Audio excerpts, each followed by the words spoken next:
नमस्कार, दिन भर की बड़ी खबरों में आपका स्वागत है। आपके साथ मैं हूं सृष्टि। इस बुलेटिन में आज बात होगी कृषि बिल पर जारी तनातनी की, जीएसटी पर विपक्ष की परेशानी की, जानेंगे कि खाली पद भरने को क्यों तैयार नहीं है सरकार। साथ ही बात होगी राजस्थान में गरमाई राजनीति की और आखिर में बात बैंकों में हुई जालसाजी की। लेकिन तमाम बड़ी खबरों से पहले एक नजर सुर्खियों पर। बिहार विधानसभा चुनाव से पहले पीएम मोदी ने बिहार को दी बड़ी सौगात। पीएम ने 14,260 करोड़ की लागत से बने सड़क और पुल से जुड़ी 9 योजनाओं का किया शिलान्यास। केंद्रीय माध्यमिक शिक्षा बोर्ड यानी सीबीएसई की 10वीं और 12वीं की कंपार्टमेंट परीक्षा कल से होगी शुरू। परीक्षा में शामिल होने वाले छात्र सीबीएसई की वेबसाइट से ऑनलाइन डाउनलोड कर सकते हैं एडमिट कार्ड। आत्मनिर्भर भारत के लिए सरकार का बड़ा प्लान। खिलौनों, स्पोर्ट्स एसेसरीज, ऑटोमोबाइल्स, टेक्सटाइल समेत कई सेक्टर्स में उत्पादन बढ़ाने के लिए स्पेशल इंसेंटिव्स देने का कर सकती है ऐलान। पूर्व कांग्रेस सांसद राहुल गांधी ने केंद्र सरकार को घेरा, कहा देश की बदहाली के लिए खुद के कुशासन को दोषी नहीं ठहराती मोदी सरकार। और हफ्ते के पहले कारोबारी दिन गिरावट के साथ बंद हुआ शेयर बाजार। सेंसेक्स 811 अंक की गिरावट पर 38,034 पर बंद हुआ। निफ्टी 282 अंक की गिरावट के साथ 11,222 पर हुआ बंद। सुर्खियों के बाद अब बात आज की सबसे बड़ी खबर की। कृषि बिल संसद से तो पास हो गए, लेकिन संसद से लेकर सड़क तक कृषि बिल को लेकर मामला गरमाया हुआ है। विपक्ष किसानों की फरियाद लेकर राष्ट्रपति के दरवाजे पर है, तो देश का अन्नदाता सड़क पर उतरने का आह्वान कर चुका है, लेकिन सरकार फैसले पर अड़िग है। इसी खबर पर चर्चा के लिए हमारे साथ मौजूद है राजीव जी। राजीव जी, बहुत बहुत स्वागत है आपका। लेकिन चर्चा शुरू करने से पहले ये रिपोर्ट देखिए। जब से संसद के मानसून सत्र की शुरुआत हुई तब से लगातार सदन में हंगामा मचा हुआ है। मोदी सरकार जो कृषि बिल लेकर आई है वो भले ही संसद से तो पास हो गए, लेकिन राजनीतिक बवाल खत्म नहीं हो रहा।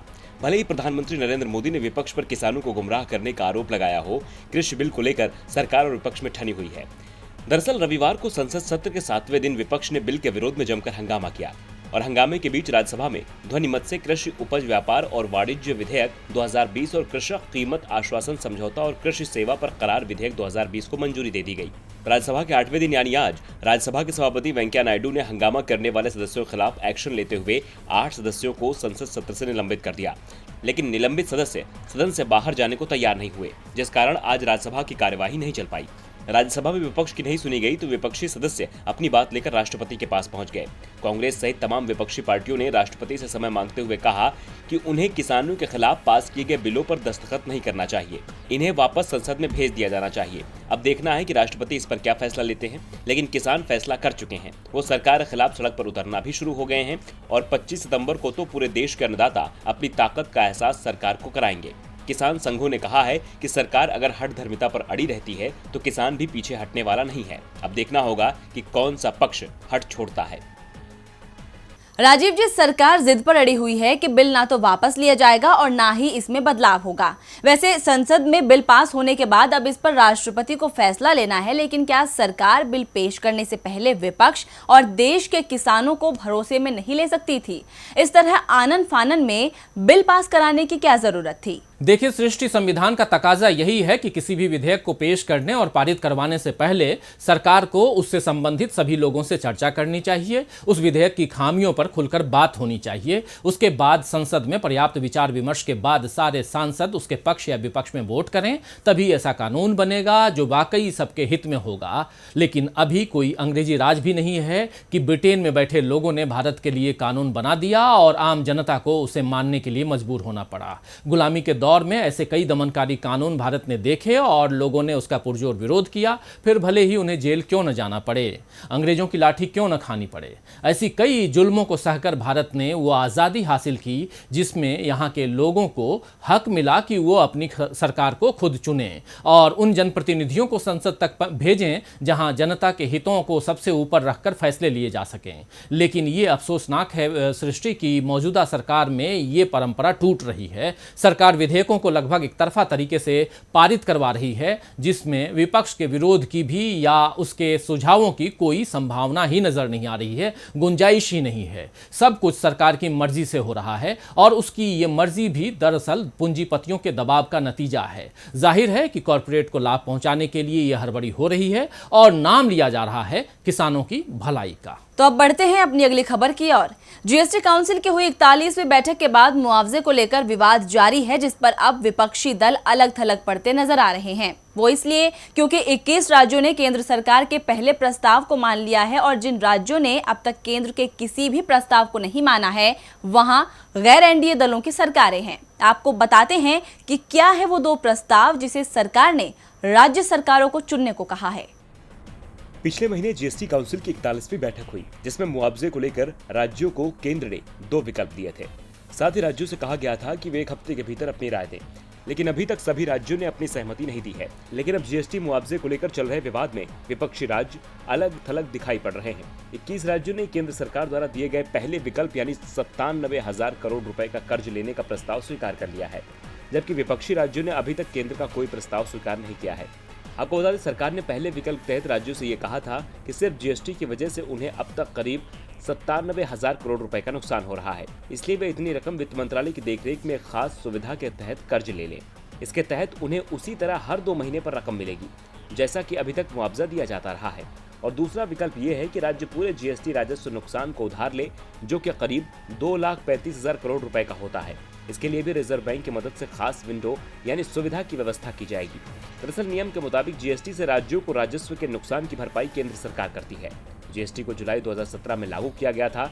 जीएसटी कानून के तहत राज्यों को इस बात की पूरी गारंटी दी गई थी कि पहले 5 साल तक उन्हें होने वाले किसी भी राजस्व के नुकसान की भरपाई की जाएगी, यानी राज्यों को जुलाई 2022 तक किसी भी तरह के राजस्व नुकसान के लिए मुआवजा दिया जाएगा। अब जिन राज्यों ने सरकार के पहले विकल्प को चुना है, उनमें आंध्र प्रदेश, अरुणाचल प्रदेश, असम, बिहार, गोवा, गुजरात, हरियाणा, हिमाचल प्रदेश, जम्मू कश्मीर, कर्नाटक, मध्य प्रदेश, मणिपुर, मेघालय, मिजोरम, नागालैंड, ओडिशा, पुडुचेरी, सिक्किम, त्रिपुरा, उत्तराखंड और उत्तर प्रदेश शामिल है, जबकि झारखंड, केरल, महाराष्ट्र, दिल्ली, पंजाब, राजस्थान, तमिलनाडु, तेलंगाना और पश्चिम बंगाल ने अभी तक जीएसटी काउंसिल के प्रस्तावों का कोई जवाब नहीं दिया है। विपक्ष समेत कई राज्य इस मामले में मुश्किल में दिख रहे हैं। इसका कारण है कि विपक्ष शासित राज्य पहले दिन से ही सरकार के इस प्रस्ताव का विरोध कर रहे हैं। लेकिन अब जब जीएसटी काउंसिल का बहुमत केंद्र के प्रस्ताव को स्वीकार करता दिख रहा है, तो ऐसे में विपक्षी राज्यों के लिए जरूर मुश्किल खड़ी हो सकती है। जीएसटी काउंसिल को लेकर एनडीए विरोधी दलों की समस्या बढ़ रही है, तो वहीं देश में लोगों के लिए अभी भी रोजगार बड़ी समस्या बना हुआ है। लोगों को नौकरी की तलाश है, लेकिन केंद्र सरकार पद खाली होने के बावजूद उन्हें भरने को तैयार नहीं है। ये बात केंद्र सरकार के मंत्री ने सदन में कही कि सरकारी नौकरी तो है, लेकिन अभी इन्हें भरने की प्रक्रिया शुरू नहीं हुई है। देखिए हमारी ये रिपोर्ट। इस साल की शुरुआत से ही रोजगार को लेकर सामने आ रहे आंकड़ों ने सरकार की नींद उड़ा रखी थी। बेरोजगारी तेजी से बढ़ती जा रही है। इसी बीच स्वास्थ्य मुसीबत ने देश में दस्तक दे दी, जिसके बाद देश में लॉकडाउन लगाया और जिन लोगों के पास नौकरी थी भी, उनमें से कई लोग बेरोजगार हो गए। कंपनियां बंद हो गई, जिस कारण लोगों की नौकरियां भी चली गई। अब ये बेरोजगार युवक सरकार की ओर देख रहे हैं कि उन्हें नौकरी मिले, लेकिन सरकार का जवाब होता है कि उसके पास तो काम है ही नहीं। नौकरी करने से अच्छा है आत्मनिर्भर बना जाए, यानी सरकार से नौकरी ना मांगी जाए बल्कि खुद ही कोई कारोबार शुरू कर दिया जाए।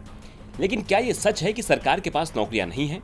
इसका खुलासा भी खुद सरकार के मंत्री ने संसद में किया है। केंद्रीय गृह राज्य मंत्री नित्यानंद राय ने एक सवाल के जवाब में बताया कि देश में लाखों की संख्या में सरकारी नौकरियों में पद खाली पड़े हैं। जो जानकारी उन्होंने दी उसके अनुसार बीएसएफ में 28,226 पद रिक्त हैं। इसके अलावा सीआरपीएफ में 26,506, सीआईएसएफ में 23,906, एसएसबी में 18,643, आईटीबीपी में 5,784 पद खाली पड़े हैं। वैसे रेलवे में भी लाखों की संख्या में पद खाली हैं और तमाम सरकारी डिपार्टमेंट्स के आंकड़ों को जोड़ा जाए तो ये आंकड़ा काफी बड़ा हो जाता है। नित्यानंद राय ने बताया कि जो पद रिक्त हुए हैं उनके पीछे कई कारण हैं, लेकिन ज्यादातर पद सेवानिवृत्त और नई इकाई के गठन होने के कारण रिक्त पड़े हैं। ये पद कब तक भरे जाएंगे इसका जवाब मंत्री जी ने नहीं दिया, लेकिन इतना कहा कि सरकारी नौकरी में रिक्तियां भरने की एक प्रक्रिया होती है और उसी प्रक्रिया का पालन किया जाएगा। वैसे इस समय यदि सरकार रिक्त पदों को भरने की प्रक्रिया जल्द शुरू कर दे तो लाखों लोगों को रोजगार मिल सकता है। रोजगार को लेकर सरकार का प्लान क्या है किसी को समझ नहीं आ रहा है, लेकिन बिहार में आरजेडी के पास जरूर प्लान है जिससे वो युवाओं को अपने पाले में कर सके।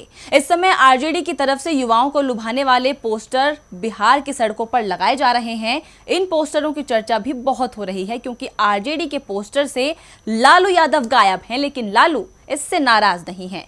तो क्या कहा है लालू ने तेजस्वी के प्लान पर, देखिए हमारी ये रिपोर्ट। बिहार विधानसभा चुनाव के इतिहास में ऐसा कभी नहीं हुआ कि लालू यादव चुनाव प्रचार न करें, लेकिन चारे के चक्कर में लालू न सिर्फ घर और पार्टी से दूर हुए बल्कि पोस्टर से भी गायब हो गए हैं। आरजेडी के इतिहास में पहली बार होर्डिंग से लालू यादव गायब हैं। पटना में कई जगहों पर आरजेडी के कुछ ऐसे पोस्टर लगाए गए हैं जिनमें सिर्फ तेजस्वी यादव की तस्वीर है। बीजेपी इस मुद्दे पर आरजेडी को घेर रही है, लेकिन कई सियासी विशेषज्ञों का मानना है कि ऐसे पोस्टर्स बिहार के चुनावी बिसात में लालू प्रसाद यादव की नई चाल हो सकती है। सियासी पंडितों का मानना है कि ऐसा कर तेजस्वी अपने घरेलू विरोध को खत्म कर देने की कोशिश कर रहे हैं। तेजस्वी का चेहरा आगे कर पार्टी युवाओं को बड़ा संदेश देने के कवायद में है।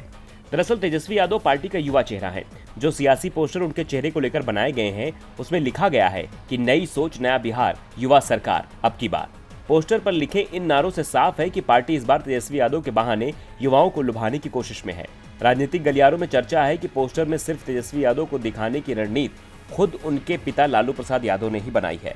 लालू प्रसाद यादव को यकीन है कि युवा तेजस्वी के चेहरे को देख बिहार के युवा निश्चित तौर से वोटिंग के वक्त तेजस्वी को याद रखेंगे। माना जा रहा है कि लालू किरदार निभा रहे हैं, इसीलिए तेजस्वी का आगे आना बेहद जरूरी है। पार्टी को विश्वास है कि नए युवा चेहरे तेजस्वी को देख जनता आरजेडी से जुड़ी पुरानी बातों को भूलकर इस विधानसभा चुनाव में नई सोच के साथ वोट डालेगी। इससे पहले आरजेडी के जितने पोस्टर लगते थे सभी में लालू प्रसाद यादव का बड़ा चेहरा होता था। एक तरफ लालू होते थे और दूसरी तरफ राबड़ी। इतिहास में यह पहला मौका है जब पोस्टर से लालू राबड़ी गायब है। अब देखना होगा कि क्या आरजेडी ये बदलाव कर सियासी जमीन पर एक नया इतिहास रच पाती है या नहीं। बिहार चुनाव में लगातार समीकरण बदल रहा है, तो चुनाव की आहट भर से ही मध्य प्रदेश में भी गर्माहट बढ़ने के साथ बयानों में तल्खी आने लगी है। मुख्यमंत्री शिवराज सिंह चौहान और पूर्व मुख्यमंत्री कमलनाथ किसान कर्ज माफी के मुद्दे पर खुली बहस को तैयार हैं। ऐसे में प्रदेश की जनता किसकी बात पर करेगी भरोसा, देखिए एक रिपोर्ट। मध्य प्रदेश के विधानसभा उपचुनाव के नतीजे शिवराज और कमलनाथ के राजनीतिक भविष्य को तय करेंगे। किसी भी दल की जीत और हार ये बताएगी कि सूबे में किसकी सरकार आएगी। अगर बीजेपी हार जाती है तो सत्ता में फिर से कमलनाथ की वापसी होगी और अगर कांग्रेस हारती है तो शिवराज की सरकार बरकरार रहेगी। यही वजह है कि दोनों नेता उपचुनाव में जीत हासिल करने के लिए पूरा जोर लगा रहे हैं। जहां शिवराज अपनी उपलब्धियां गिनवाने की बजाय कमलनाथ को किसानों के कर्ज माफी के मुद्दे पर घेर रहे हैं, तो वहीं कांग्रेस भी इस मुद्दे पर आक्रामक रुख में आ गई है और कमलनाथ ने शिवराज को खुली बहस की चुनौती दे डाली है। पूर्व मुख्यमंत्री कमलनाथ ने कहा कि राज्य में 26 लाख किसानों का कर्ज माफ किया गया। उन्होंने सीएम को चुनौती देते हुए कहा कि किसान कर्ज माफी पर शिवराज से कहीं भी बहस के लिए तैयार हूं। एक एक किसान का फोन नंबर और नाम भी उनके पास रखूंगा। अब कमलनाथ की इस ललकार से शिवराज सख्ते में आ गए हैं। बीजेपी चौतरफा घिर चुकी है, इसीलिए मजबूरन शिवराज को भी इस चुनौती को स्वीकार करना पड़ा। उन्होंने कहा कि मंदसौर में ही राहुल गांधी ने घोषणा की थी कि 10 दिनों में किसानों का हर प्रकार का 2 लाख रुपए तक का कर्ज माफ करेंगे, लेकिन जब सरकार बन गई तो कर्ज माफी में कई शर्तें लगा दी। रंग बिरंगे फॉर्म भरवाने लगे, कट ऑफ की तारीख बदल दी। कांग्रेस की सरकार ने किसानों को धोखा दिया। कमलनाथ कहीं भी बहस कर ले, मैं तैयार हूँ, क्योंकि किसानों को कर्ज माफी के झूठे प्रमाण पत्र बांटे, बैंकों को पैसा नहीं दिया गया। दोनों नेताओं की हुंकार से साफ है कि किसानों के मुद्दे पर राजनीति में उबाल आने वाला है। अब देखना होगा कि जब बैठेंगे शिवराज और कमलनाथ तब राजनीति में कैसे आएगा तूफान। मध्य प्रदेश में चुनाव से पहले कर्ज माफी के मुद्दे पर राजनीति गर्म है, तो राजस्थान की सियासत में पायलट की चिट्ठी को लेकर राजनीति चल रही है, जिससे गहलोत सरकार परेशान है क्योंकि पायलट ने गुर्जर आरक्षण की मांग उठा दी है। राजस्थान में आरक्षण की मांगों को लेकर गुर्जर समाज एक बार फिर लामबंद होने लगा है और उसकी तरफ से सरकार को 1 महीने का अल्टीमेटम तक दे दिया गया है। हाल ही में पूर्व डिप्टी सीएम सचिन पायलट की मुख्यमंत्री अशोक गहलोत को लिखी गई चिट्ठी सियासी गलियारों में चर्चा का विषय बनी हुई है। सरकार पहले ही परेशानी में है, अब पायलट की चिट्ठी से राज्य में गुर्जर आरक्षण की मांग को लेकर आंदोलन तेज होने का दावा किया जा रहा है। गुर्जर नेताओं की नई मांगों से गहलोत सरकार की चिंताएं बढ़ गई हैं। गुर्जर आरक्षण को नवी अनुसूची में जुड़वाने के मुद्दे पर गुर्जर आरक्षण संघर्ष समिति ने केंद्र सरकार को 1 महीने का समय दिया है। ये अल्टीमेटम 12 सितंबर को जारी किया जा चुका है और मांग नहीं मानने पर गुर्जर समाज ने अपना आंदोलन तेज करने का ऐलान किया है। साथ ही भर्ती संबंधित बिंदुओं पर राज्य सरकार को 15 दिन का अल्टीमेटम दिया गया है। बता दें कि पायलट ने जो चिट्ठी लिखी है उसमें प्रक्रियाधीन भर्तियों में 5% MBC आरक्षण की कठोरता से पालन करने की बात कही गई है, जिसके बाद गुर्जर समाज को आंदोलन के लिए हवा मिल गई है। बता दें कि राज्य में जिला परिषद और पंचायत समिति के चुनाव होने हैं। प्रदेश में 33 जिला परिषद और 365 से अधिक पंचायत समितियों के चुनाव होने हैं और राज्य के करीब 1 दर्जन जिलों में गुर्जर मतदाता इन चुनावों को प्रभावित करने की निर्णायक भूमिका में रहते हैं। ऐसे में अगर परिणाम पार्टी के अनुकूल नहीं आए तो प्रदेश की सियासत पर असर पड़ेगा और राज्य में एक बार फिर गुटबाजी को हवा मिल सकती है। और बुलेटिन के आखिर में बात बैंकों में हुई जालसाजी की। दरअसल हाल ही में आरटीआई की एक रिपोर्ट सामने आई है जिसमें चौंकाने वाला खुलासा हुआ है। जानकारी के मुताबिक अप्रैल-जून तिमाही में 19,964 करोड़ रुपए की धोखाधड़ी के मामले सामने आए हैं और ये सार्वजनिक क्षेत्र के बैंकों में चालू वित्त वर्ष के 2,867 मामले हैं। देखिए पूरी रिपोर्ट। सार्वजनिक क्षेत्र के बैंकों में चालू वित्त वर्ष की अप्रैल-जून तिमाही में 19,964 करोड़ रुपए की धोखाधड़ी के 2,867 मामले हुए हैं। ये जानकारी आरबीआई से आरटीआई कार्यकर्ता ने मांगी थी। जानकारी के मुताबिक देश के सबसे बड़े बैंक भारतीय स्टेट बैंक में संख्या के हिसाब से धोखाधड़ी के सबसे ज्यादा मामले सामने आए हैं। वहीं रकम के हिसाब से बैंक ऑफ इंडिया ज्यादा प्रभावित रहा है। अप्रैल-जून 2020 में सार्वजनिक क्षेत्र के 12 बैंकों में धोखाधड़ी के मामले सामने आए हैं। आंकड़ों के अनुसार सबसे ज्यादा एसबीआई में धोखाधड़ी के 2,050 मामले सामने आए। इन मामलों से जुड़ी राशि 2,325 करोड़ रुपए है।